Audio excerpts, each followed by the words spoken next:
আজ পুরো দিনই অনেক ঘোরাফেরা হলো আর একটা ইভেন্টেও জয়েন করেছিলাম। সকল কিছুই থাকছে এই ভিডিওতে। তো চলুন শুরু করা যাক। তো সকালবেলায় আমি আমার নাস্তাটা করে নিয়েছিলাম নাহার রেস্টুরেন্ট থেকে। এটা হলো মোহাম্মদপুরে যে কৃষি মার্কেট আছে ওইখানে একটা খুব বিখ্যাত রেস্টুরেন্ট। আমি যখনই এই ধরনের হোটেলগুলোতে আসি তখন আমার কাছে চা খাওয়াটা মাস্ট। কারণ এই হোটেলের চাগুলো অলওয়েজ রকস, এক্কেবারে বেস্ট হয়। দেন আমি চলে আসি ধানমন্ডি লেকে। আর আসার সময় রিক্সাতে বসে আমি ফুলটা দেখে একেবারেই তাকিয়েছিলাম। মানে এক বালতি ফুল একেবারে ফুটেছিল। হলুদ কালারের যে ফুলগুলো থাকে। তো এখানে দেখে আমি আর সহ্য করতে পারলাম না। তাই ফুলটাও নিয়ে নিয়েছিলাম।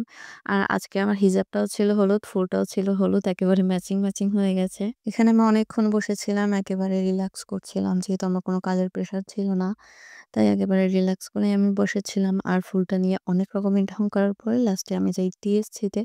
কারণ এখানের এই ভেলপুরিটা আমাকে প্রচন্ড রকমের টানে। একবার আমি খেয়ে একেবারে ফিদা হয়ে গেছি। এখানের এই ভেলপুরিটা অলওয়েজ বেস্ট। মানে আগেরবারও খেয়েছিলাম, অনেক ভালো লেগেছিল।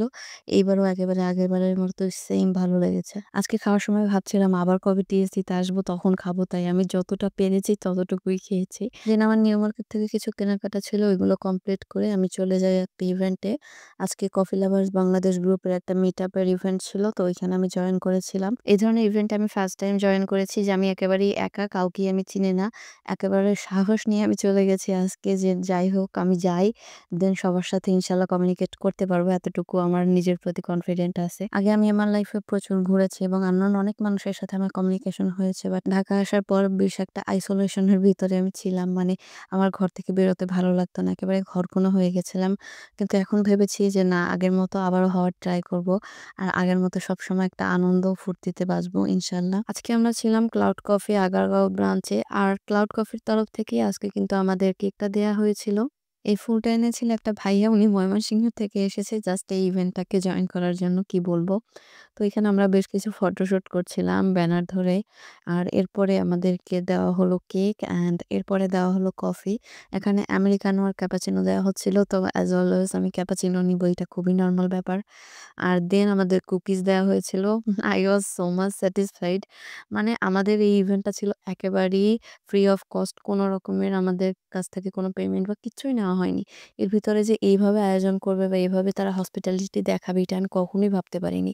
তো এটার জন্য আমার অনেক বেশি ভালো লাগছিল। আর ইভেন্টটাও খুব ওয়েল অর্গানাইজড ছিল। আর এখানের মানুষগুলো সম্পর্কে আমি কি বলবো? সবাই অনেক বেশি সাপোর্টিভ আর খুব ভালো মানুষ ছিল।